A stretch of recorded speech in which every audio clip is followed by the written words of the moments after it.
श्री राम जय राम जय जय राम श्री राम जय राम जय जय राम श्री राम जय राम जय जय राम श्री राम जय राम जय जय राम श्री राम जय राम जय जय राम श्री राम जय राम जय जय राम श्री राम जय राम जय जय राम श्री राम जय राम जय जय राम। बोलिए सब रामचंद्र महाराज की जय। रामायण में जय श्री राम आपके सामने भगवान राम का ये चित्र दिखाई पड़ रहा है। राम राज्य की स्थापना है और भगवान राम का ये चित्र है। सब लोग देखें राम सीता विराजमान है, इनका दरबार भी लगा हुआ है, इसमें राय शाम भी है, सब लोग दिखाई पड़ रहे हैं। इन सब चित्रों को देखिए और कुछ महसूस करिए कि क्या कहा जा रहा। आपने प्राय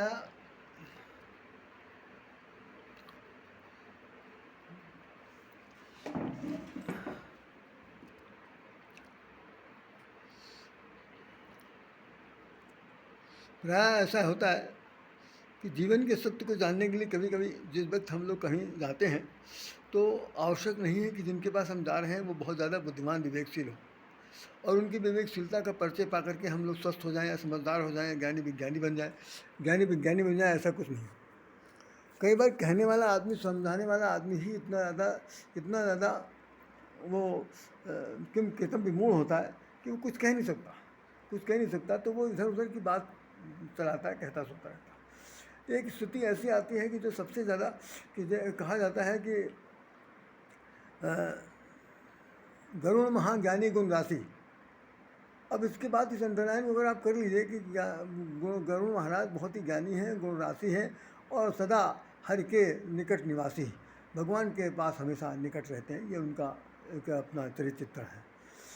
और उनके जीवन में मोह की पुनरावृत्ति हुई और वो कुपित हुई मोह के द्वारा। वो कहना चाहिए कि वो मोह की अंधता में आ गए और बहुत जगह गए, सब जगह उन्होंने जिन से कहा, सब लोगों ने कहा कि भाई देखो हमको माया ने बहुत नचाया है। ब्रह्मा ने भी कह दिया, शंकर ने भी कह दिया और भी सब लोगों ने कहा कि भाई कुछ नहीं तो आप इनके पास जाइए, उनके पास जाइए। आखिर में वो गरुड़ जो है वो काकभूषुंडी के पास जाते हैं। मैं ये प्रसंग के लिए नहीं चला रहा हूँ, अचानक मुझे ये बात कहने की इच्छा थी कि भाई दो शब्द कह लूँ, जबकि ये कुछ नहीं है। सावन का महीना चल रहा है, ये बहुत ही हर्षोत्साहित का महीना है और एक तरफ इसका एक पक्ष बहुत ही निर्बल भी है कि जिसमें कि बाढ़ के आने की वजह से बहुत ज़्यादा भयावह स्थिति आती है, अनावृष्टि हो जाती है, जिससे कि जनजीवन अस्त व्यस्त हो जाता है, सब कुछ होता है। और वही गोकुल वृंदावन में झूले पड़े हैं, कहीं कहीं पर लड़कियां अपने मैके आई हैं, वहाँ पर झूले पड़े हैं। ये एक दृश्य है, कभी हम सावन पर चर्चा करेंगे तो बताएंगे। लेकिन इस सावन के महीने में मुझे जो कुछ कहने को था वो अभी तो बहुत कुछ बाकी है कहने को। अचानक मेरे मन में आया, दो शब्द मैं भी कह दूँ तो सिर्फ ये समझिए कि भगवान के जो सन्निकट रहने वाले हैं वो गरुड़ महाराज काकभूषुंडी के पास आए। तो काकभूषुंडी जी ने जो बात कही है वो हम आपके सामने कहना चाहते हैं, जिसका जो बहुत ही महत्वपूर्ण है, बहुत ही महत्वपूर्ण है। और वो महत्वपूर्ण सिर्फ इतना है, इतना ही समझिए महत्वपूर्ण है कि वो कहते हैं कि राम भजन बिनु सुनहु खगेशा, राम भजन बिनु सुनहु खगेशा, राम भजन बिनु सुनहु खगेशा, कटहि न जीवन केर कलेशा। मतलब उन्होंने ये साफ साफ कह दिया कि राम के भजन के बिना कलेश नहीं कट सकता। तो कलेश समसामयिक नहीं है, बल्कि इस चौपाई से स्पष्ट हो रहा है कि जीवन केर कलेशा, जीवन पर्यंत जब से जीवन मिला है और जीवन का जब तक अंत नहीं हो जाएगा, उसकी जो अंतिम परिणति नहीं आ जाएगी या जीवन लीला जब तक समाप्त नहीं हो जाएगी, तब तक ये कलेश निरंतर जारी रहेगा। अब बड़ा मुश्किल काम है कि भाई आदमी तो जिस वक्त होश हवास में रहता है बार बार यही सोचता रहता है भाई अब चलो, अब से मुसीबत टली, अब से मुसीबत टली, अब कुछ कष्ट खत्म हुआ और अब कुछ नया सवेरा जीवन में आएगा। लेकिन ऐसा कुछ नहीं आता। चौपाई तो इतना कठोर शब्दों में कह रही है कि भाई कटे ही ना जीवन केर कलेशा, जीवन का कोई कलेश दूर होने वाला नहीं है। तो बड़ा मुश्किल है भाई, ज़िंदगी कैसे कोई जिएगा। तो कह रहे हैं कि राम भजन बिन, तो बिना राम के भजन के वजह से ये होगा। ये बात अब जो पहली अर्धाली है वो ये बताती है राम भजन बिन सुनो खगेशा, हे खग पक्षी, हे पक्षीराज, गरुड़ महाराज, संसार में किसी के जीवन से कलेश नहीं दूर हो सकता है जो अगर राम भजन नहीं करेंगे। तो राम भजन बहुत है उसमें रामचरितमानस में चौपाई भी उन्होंने लिख दिया कि पाई ने कहीं गति, पाई ने कहीं गति, पतित पावन राम नाम सुठ मना, ऐसे चौपाई वो क्या नाम छंद लिखा हुआ। सूत्र सिद्धांत रामचरितमानस की चौपाई का जो अंत है जहाँ पर रामायण खत्म हो रही है, उस चौपाई में एक बात लिखा हुआ कि श्रुत सिद्धांत यही उर्गारी, श्रुत सिद्धांत यही उर्गारी, भजिए राम सब काम बिसारी। तो भाई जब कलेश दूर करना है तो कह रहे हैं कि श्रुत माने वेद पुराण का सिद्धांत ही कहता है उर्गारी, हृदय से निचोड़ करके निकाल के रख दिया है, जो हृदय से निकाल के रख दिया है। हमारे हृदय माने हृदय के चक्षु नेत्रों से जो कुछ भी लिखा सुना गया है वेद पुराण सिद्धांत सब में जो कुछ लिखा उसका केवल एक ही सिद्धांत है। उस सिद्धांत क्या है? श्रुत सिद्धांत यह उर्गारी, यही इंटरलाइन कर लीजिए, यह उर्गारी, भजिए राम सब काम बिसारी, राम का भजन करिए सब कुछ बिसार दीजिए। अब यहाँ पर बड़ी समस्या, जीवन मिला है जीवन मिला है संसार के भोग के लिए, जीवन मिला है अपने प्रारब्ध को काटने के लिए, जीवन मिला है भूमिका निभाने के लिए, और ऐसी स्थिति में कहा जा रहा है कि सब काम बिसारे। तो चौपाई कितनी ज़्यादा कंट्रोवर्सी कई बार हो जाती है कि काम बिसारा कौन सा जाए, कौन सा काम भुला करके आपका भजन कैसा है। तो भजन करते समय फिर कबीरदास जी कह रहे हैं, वो तो यही कहते हैं बार बार कि जो सुख में सुमिरन करे सो दुख काहे को है। यही तो है, जो सुख में भी सुमिरन करता है उसको दुख कभी नहीं हो सकता। तो भाई दुख तो सब कुछ हो सकता है। तो इस जगह पर एक जगह हमने और भी कहीं जगह लिखा, उसमें लिखा नहीं तो भगवान राम ने जब पूछा कि जानकी जी कैसे हैं कि सारे, तो हनुमान जी ने साफ साफ कह दिया कि भाई कहाँ हनुमंत विपत प्रभु सोई, जब तो सुमिरन भजन न होई। भाई हनुमान जी ने कहा कि हे भगवान, वह उसी के जीवन में दुख आता है जो आपका सुमिरन नहीं करता। मतलब ये 3-4 चौपाइयाँ जो हमने आपके सामने रखी, इसमें साफ साफ लिखा हुआ है कि जो भगवान का स्मरण नहीं करता उसके जीवन में दुख आता है। तो स्मरण करना चाहिए है। तो इसके साथ एक छंद जो है, छंद हम आपके सामने पढ़ रहे हैं। छंद बहुत बहुत उच्च कोटि का छंद है।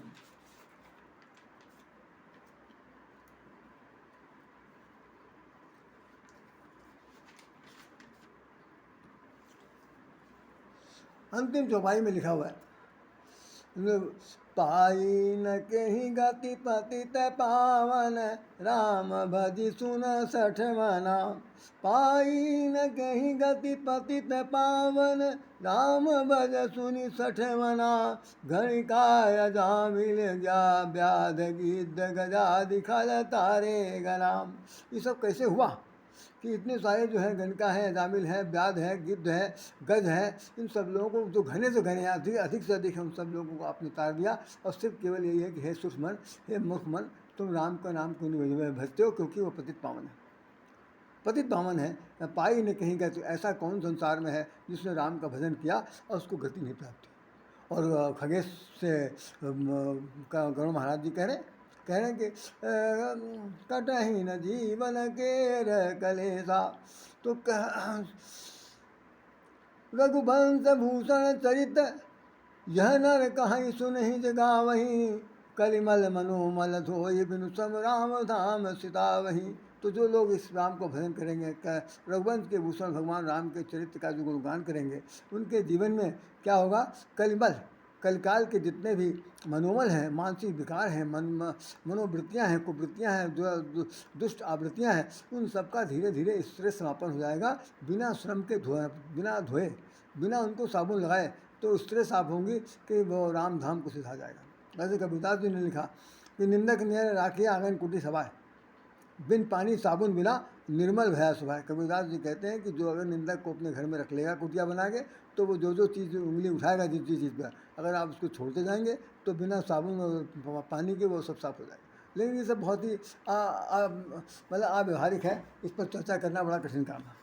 खैर, हम तो अब यही बात ख़त्म करते हैं। मेरी तरफ से सिर्फ इतना ही है कि राम भजन बिन सुनो खगेशा, कटे नहीं जीवन के रेसा। आप सब लोग भी अपने जीवन में जब भी मौका मिले, जब भी मौका मिले, सबको मिलता नहीं है, मिलता है तो बहुत कभी कभी किसी और काम में लग जाता है, लेकिन उठते बैठते चलते फिरते खाते पीते सोते जागते जब भी कभी ऐसा अवसर आ जाए कि भाई भगवान को भजन करना ही ज़रूरी है, क्योंकि उसी से कलेश मिट सकता है, तो कलेश दूर करिए। मैं इस बात में, इस संदर्भ में एक शब्द और कह दूं कि कलेश कितनी बार मिटाएंगे आप। कई बार जैसे होता है कि कभी ग्रहों का प्रकोप है, कभी टेढ़ा चल रहा है, कभी सीधा चल रहा है, कभी वक्री चल रहा है, नक्षत्रों की ग्रहों की दशा ये हालत है। अब उनको ये अंगूठी पहन लो, अब ये अंगूठा पहन लो, तमाम सारे बहुत जितने भी ये हैं ज्योतिषाचार लोग, वो भी खूब ज़बरदस्त ठग बिद्दई करते हैं। पहन के लोग जो है पूरी पाँचों उंगलियाँ भरे पड़े हैं। पता नहीं उनके जीवन से क्या चीज़ नष्ट हो रही, क्या नहीं नष्ट हो रही, मैं तो नहीं समझ आता। लेकिन सिर्फ एक सज्जन का एक बात कहना था जो थोड़ा सा लॉजिक था कि जैसे बहुत ज़बरदस्त मूसलाधार पानी बरस रहा है और पूरा शरीर भीग जाएगा, आपके हाथ में छाता है तो छाते से सिर बच जाएगा। सिर बच जाने से, सिर अगर नहीं भीगेगा तो बुखार नहीं आ सकता है। तो ये जो है एक तरह सिर बचाने वाला है, जो ये पत्थर वत्थर पहना जाता है। बाकी ये कुछ कर नहीं सकते, बरसेगा पानी ज़रूर, और चाहे मूसलाधार बरसे चाहे गर्दन तक पानी रहे। तो कुल मिलाकर के ये सब चीज़ें हैं, इनसे बचने का एकमात्र उपाय है कि राम का नाम हमेशा राम न बिसरे जीवन से कभी, बस इतना है। जीवन से राम न बिसरे कभी, ये सोच के एक हमने भजन लिखा था,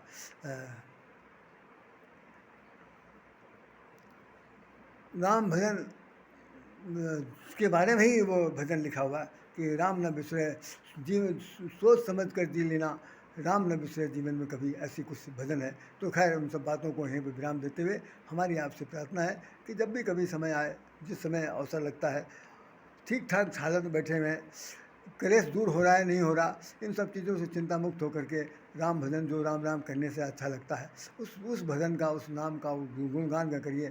हो सकता है भगवान किसी न किसी रूप में आपके साथ जुड़ करके वो खुद ही आपका ये सब क्लेश मिटा देंगे। ऐसा खगेश कह रहे हैं, खगेश से कह रहे हैं काकभूषुंडी जी महाराज, क्योंकि काकभूषुंडी से ज़्यादा विद्वान इस रामचरित मानस में दूसरा कोई पक्षी नहीं है।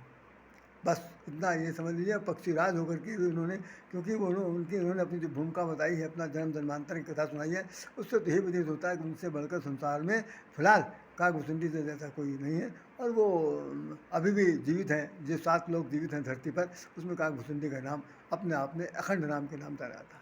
इन शब्दों के साथ राधे श्याम राधे आपको हृदय से नमन करता है। जय श्री राम, जय श्री राम, जय श्री राम।